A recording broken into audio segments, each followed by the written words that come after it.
El padre Leonardo Castellani, Cristo vuelve o no vuelve. Advertencia.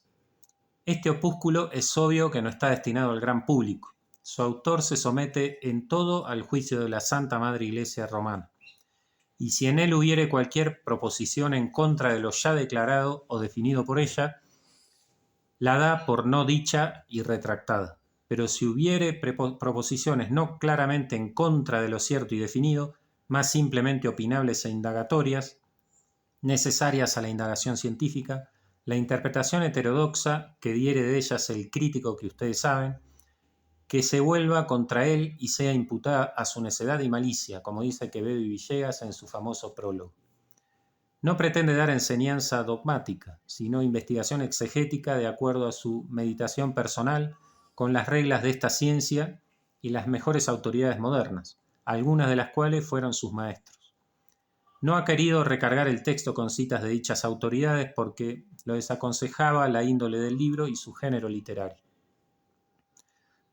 Reclama para sí la regla de cortesía cristiana de salvar la proposición del prójimo, que decía San Ignacio, y la razonable libertad necesaria a la investigación que concede nuestro Santísimo Padre Pío XII en su encíclica Divino Aflante, sección segunda, en su formal consejo de aplicarse al sentido literal de los libros santos y de aprovechar los estudios modernos, y en su templada exhortación final. Leonardo Castellani.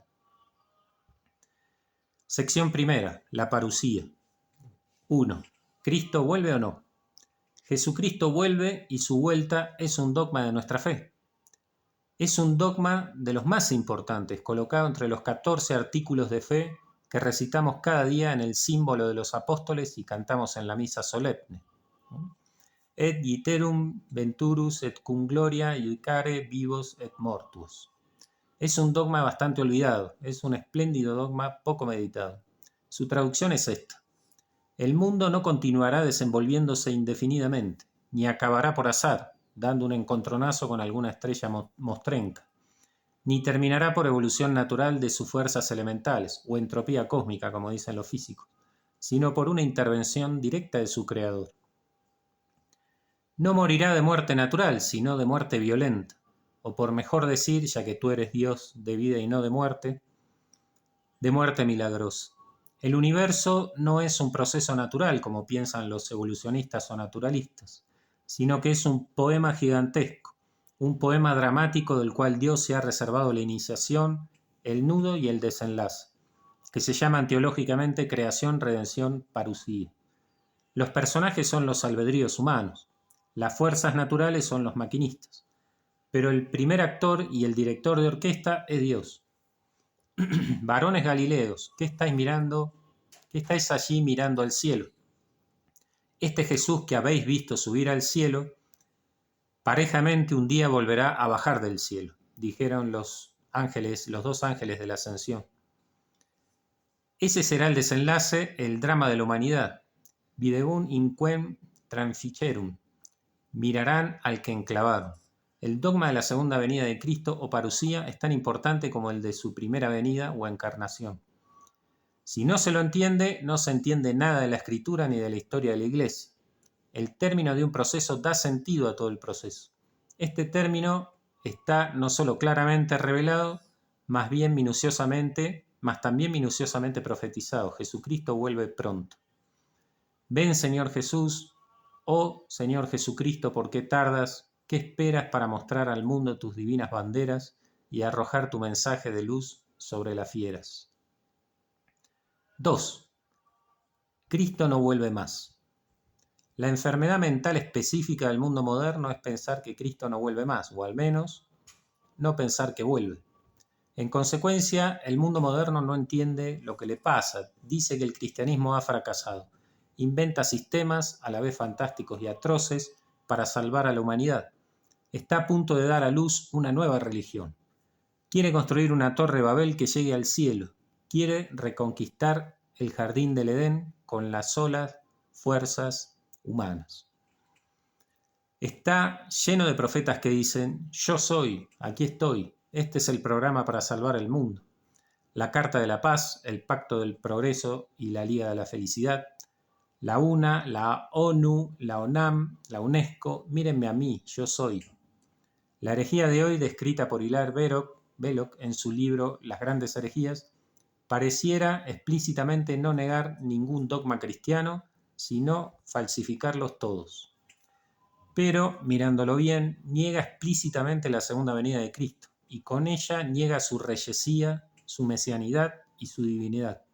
Es decir, niega el proceso divino de la historia. Y al negar la divinidad de Cristo, niega a Dios. Es ateísmo radical revestido de las formas de la religiosidad. Con retener todo el aparato externo, la fraseología cristiana falsifica el cristianismo transformándolo en una adoración del hombre, o sea, sentando al hombre en el templo de Dios, como si fuese Dios. Exalta al hombre como si sus fuerzas fuesen infinitas. Promete al hombre el reino de Dios y el paraíso en la tierra por sus propias fuerzas. La adoración de la ciencia, la esperanza en el progreso y la desaforada religión de la democracia no son sino idolatría del hombre, o sea, el fondo satánico de todas las herejías, ahora en estado puro. De los despojos muertos del cristianismo protestante, galvanizados por un espíritu que no es de Cristo, una nueva religión se está formando ante nuestros ojos. Esto se llamó sucesivamente filosofismo, naturalismo, laicismo, protestantismo liberal, catolicismo liberal, modernismo. Todas esas corrientes confluyen ahora y conspiran a fundirse en una nueva fe universal, que en Renan, Marx y Rousseau tiene ya sus precursores. Esta religión no tiene todavía nombre, y cuando lo tenga, ese nombre no será el suyo. Todos los cristianos que no creen en la segunda venida de Cristo se plegarán a ella, y ella les hará creer en la venida del otro, porque yo vine en el nombre de mi Padre, y no me recibisteis, pero otro vendrá en su propio nombre y le recibiréis. De ellos escribió el primer Papa: sabed, en primer lugar, que vendrán en los últimos días en decepción seductores que andan según sus concupiscencias, y dirán: ¿dónde está la promesa de su venida? Todas las cosas perseveran lo mismo que desde el principio del mundo, después que murieron los padres.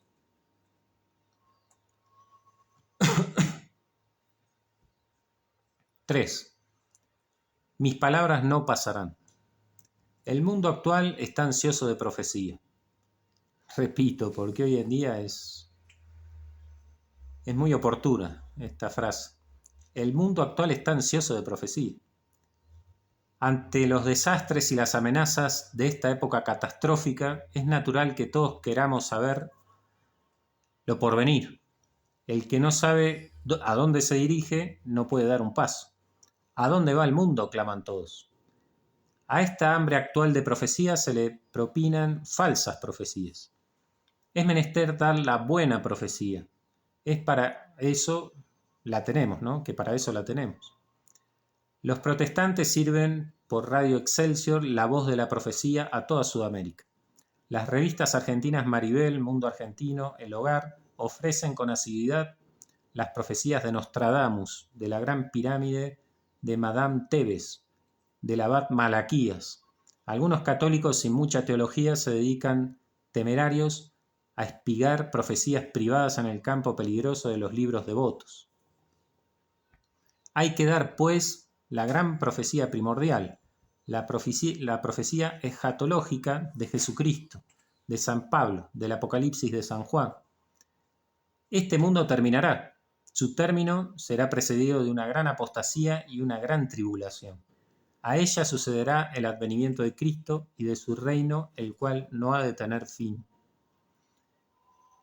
Estas profecías están contenidas primeramente en el llamado sermón escatológico de nuestro Señor, que está en los tres sinópticos, San Lucas 17:20, San Mateo 24:23 y San Marcos 13:21.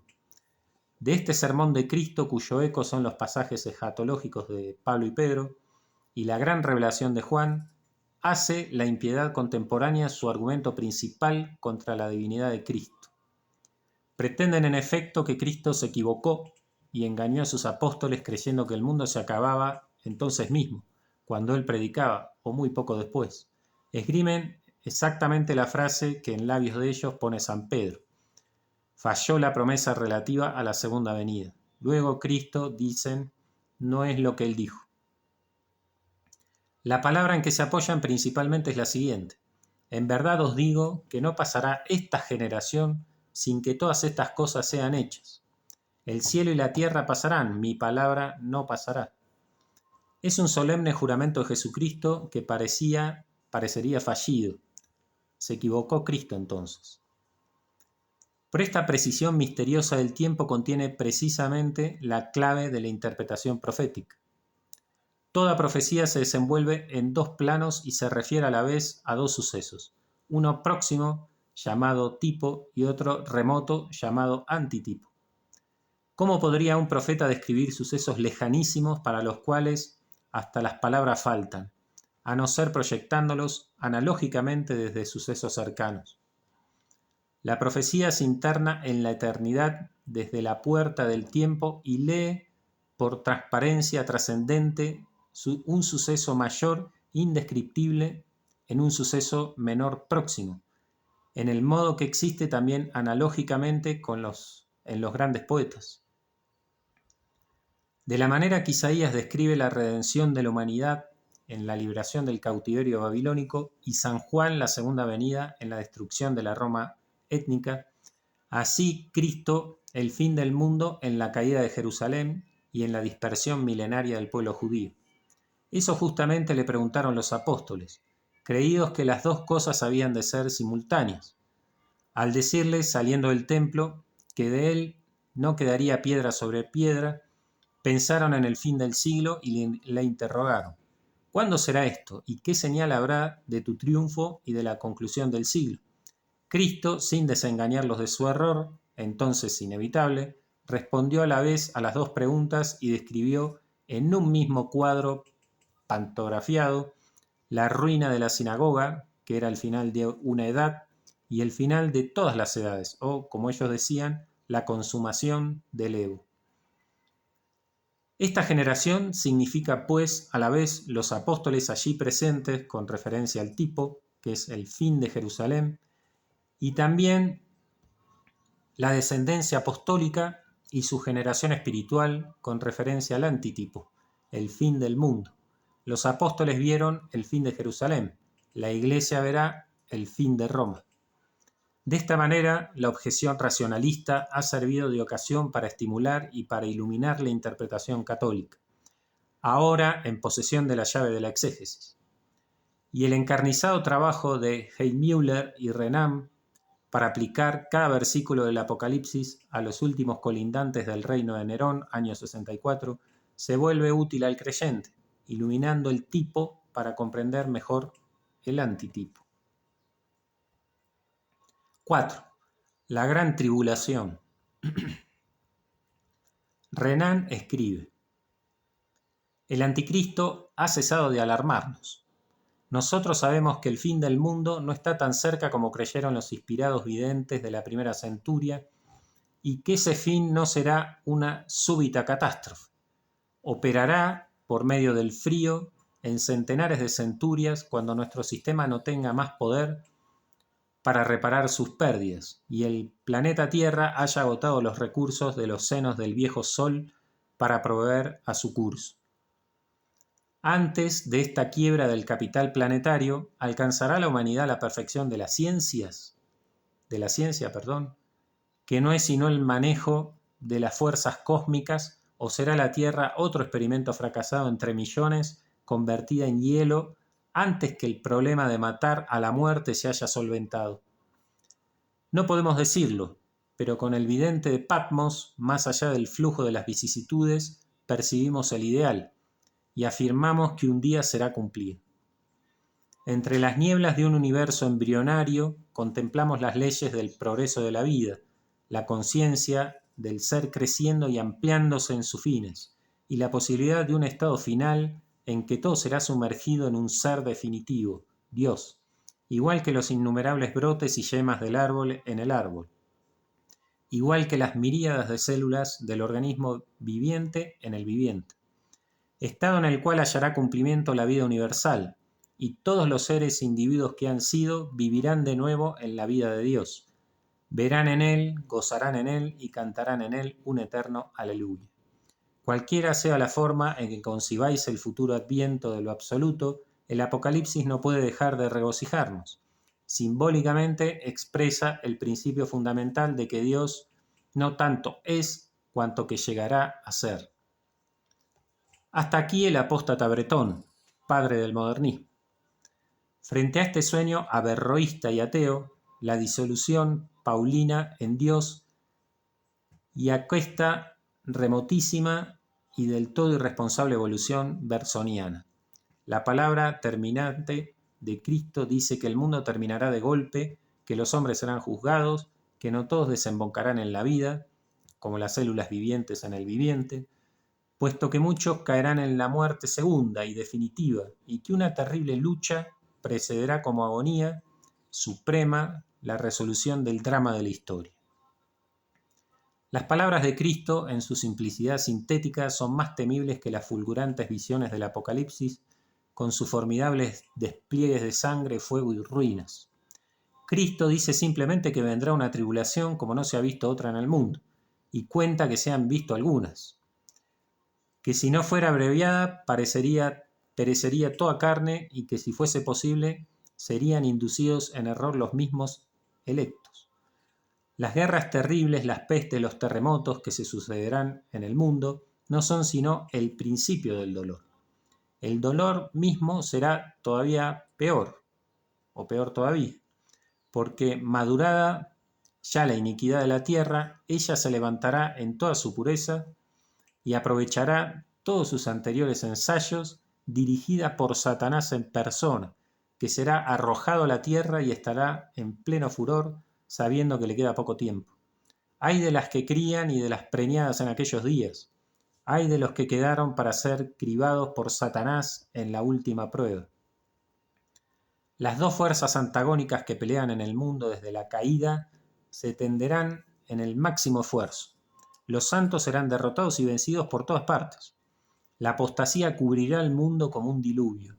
La iniquidad y la mentira tendrán libre juego.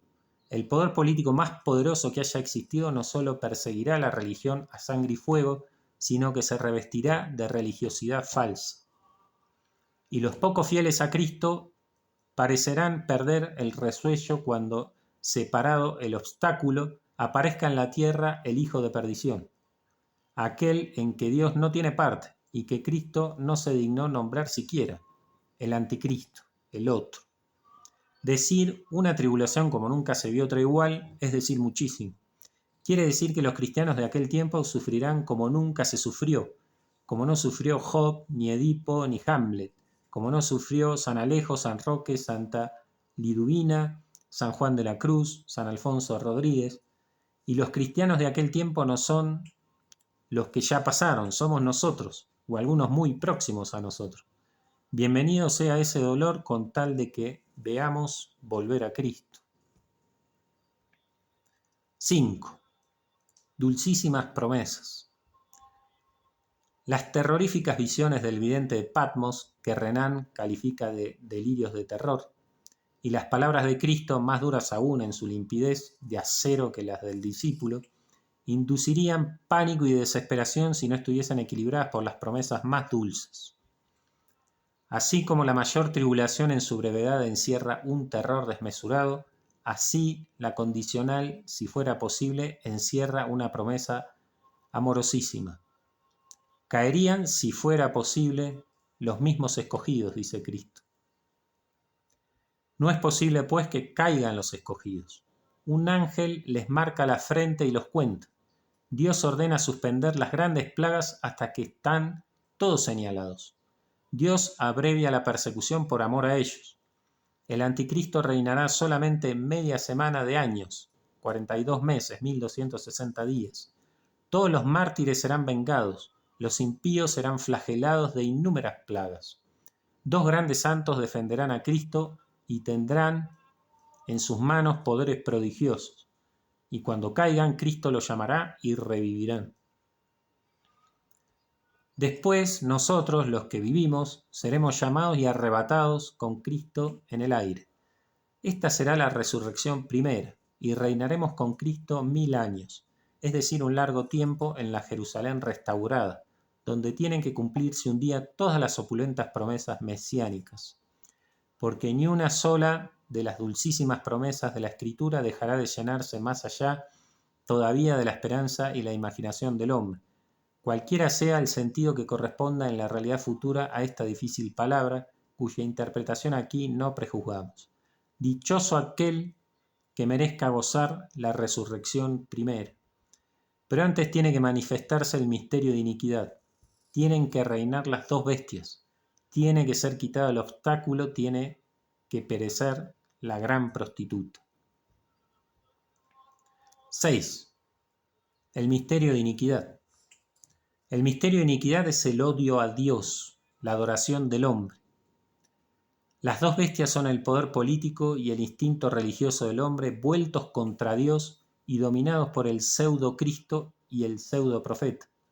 El obstáculo es, en nuestra interpretación, la vigencia del orden romano. La gran ramera es la religión descompuesta y entregada a los poderes temporales, y es también la Roma étnica, donde este misterio de iniquidad se verificó por primera vez a los ojos deslumbrados de Juan el último Apocaleta. La adoración del hombre con el odio a Dios ha existido siempre. Ya funciona el misterio de iniquidad, dice San Pablo a los de Tesalónica. Solamente está sujetado, y vosotros sabéis cuál es el obstáculo.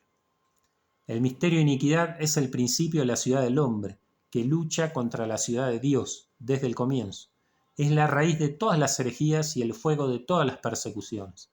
Es la quietud incestuosa de la criatura asentada sobre su diferencia específica.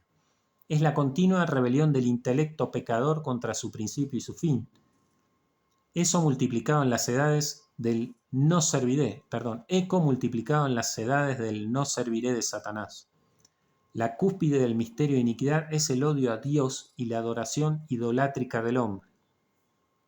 El misterio de iniquidad tiende a corporizarse en cuerpo político y aplastar a los santos. Él fue quien condenó a Sócrates, persiguió a los profetas, crucificó a Jesús y después multiplicó los mártires.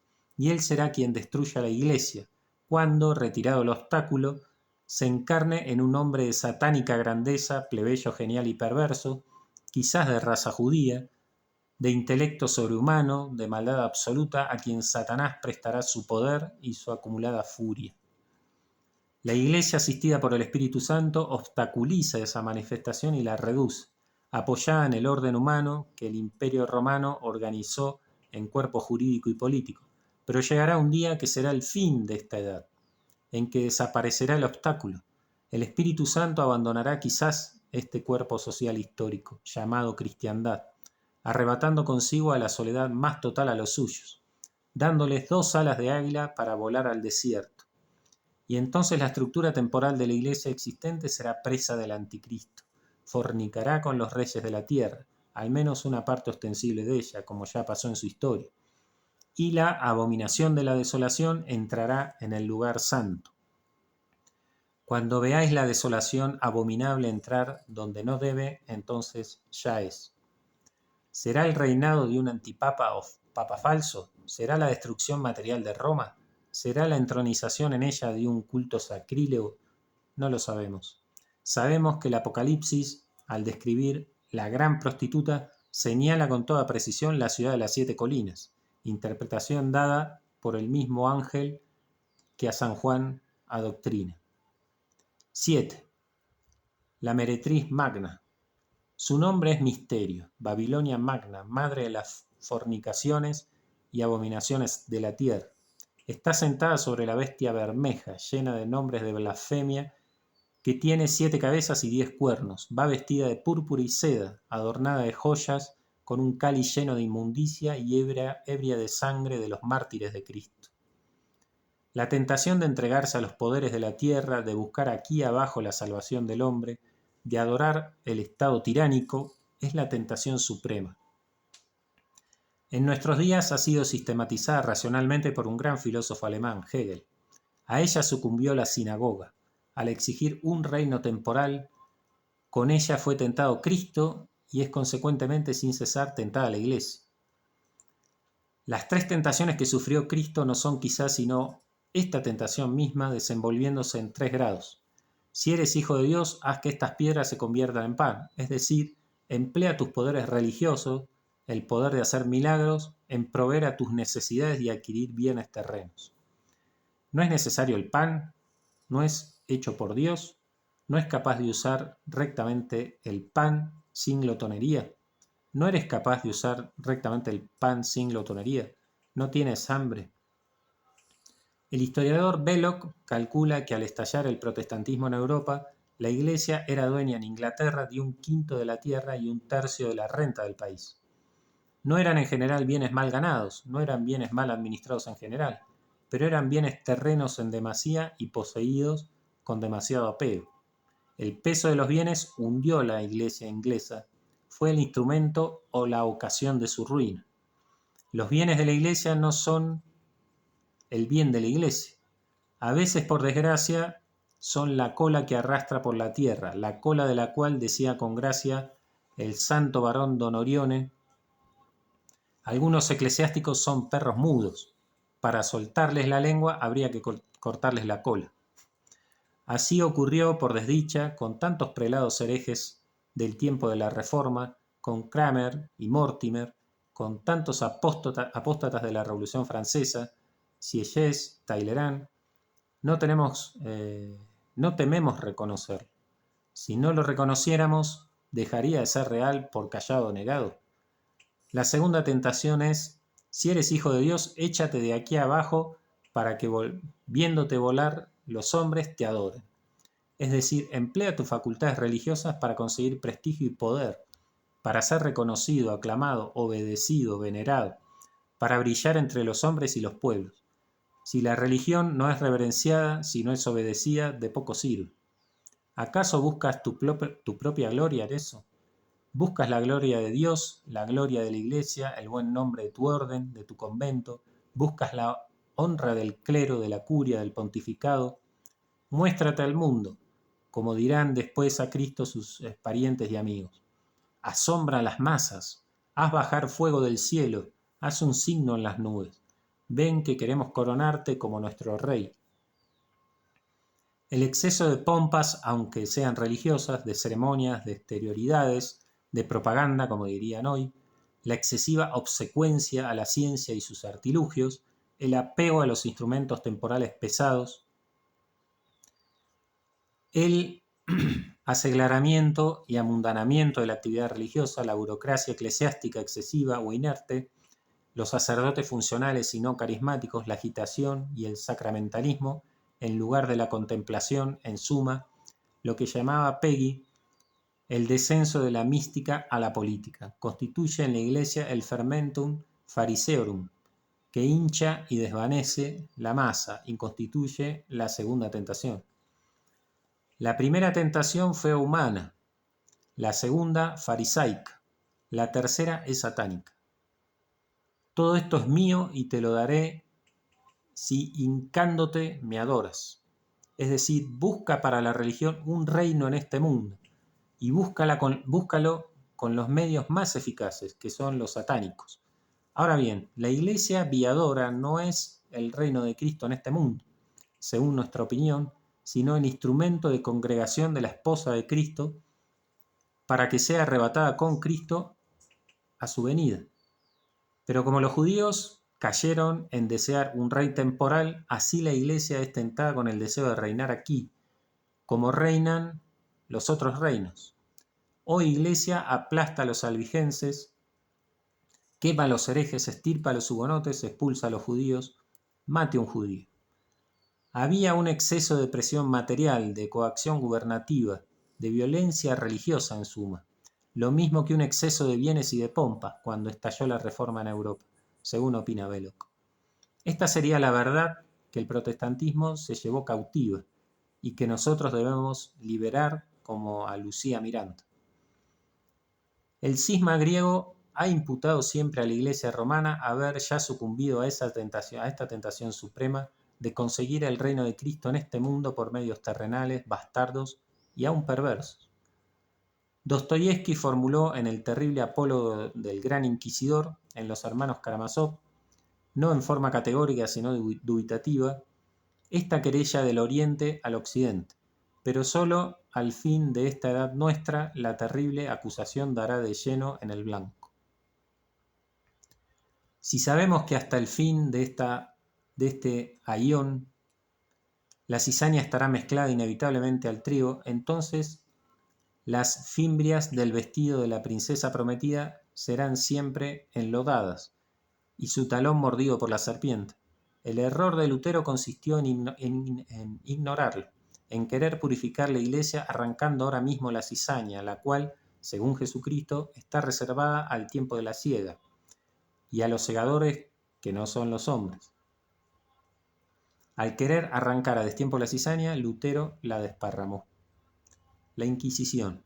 La Inquisición es una cuestión histórica compleja que no se puede resolver sin conocimientos históricos serios y sin ese hábitus del historiador que le permite trasladarse a otras épocas y vivirlas imaginativamente. Desde luego, la afirmación torpe de la persecución del pensamiento qua pensamiento y de que la Iglesia empleó la violencia para convertir a la fe es falsa, antihistórica y absurda. La Inquisición no fue una creación de la Iglesia, sino el poder político en todos los casos. Sino del poder político en todos los casos. Y la Iglesia como un cuerpo colaboró con ella, principalmente con el fin de mitigar su dureza y de impedir sus excesos. Como su nombre lo indica, su fin era inquirir si los inculpados por la ley civil eran o no verdaderamente herejes, y en caso de serlo, de persuadirlos con razones o en último caso, de obtener de ellos una retractación externa que los reconducía al consorcio social en el cual vivían. El caso más claro de ella es el de los donatistas, reprimidos por el imperio con una acción policíaca primero rechazada y después tolerada por San Agustín. En esta institución, como en cualquier otra, se cometieron abusos, incluso por parte de los eclesiásticos. La primera en sufrir de ello fue la Iglesia, como se ve por Cauchón, que desprovisto incluso de jurisdicción sobre la doncella, colaboró con la política feudal inglesa, quizás más por ignorancia crasa, terrible defecto en un obispo, que por crueldad o malicia. Caifás existe y existirá siempre. Los casos de Galileo y Giordano Bruno, según nuestra opinión, dañaron a la Iglesia, pero la reacción que provocaron en ella misma marcaron el fin de la Inquisición romana. Urbano VIII sufrió más con el asunto Galileo que el mismo bárbaro toscano, el cual no sufrió mucho, según se dice. Antes bien, su fama europea y su carácter moral salieron levantados del proceso.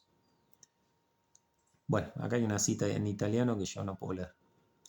Giordano Bruno, dejado aparte su talento filosófico, era un temperamento anárquico y asocial.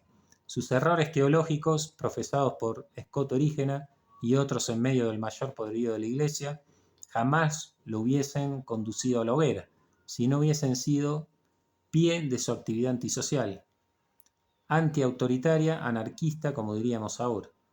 Aunque la mentalidad moderna no lo perciba, hay ideas que son tan peligrosas como las bombas, y el hecho de ser filósofo no privilegia a nadie a destruir la autoridad legítima.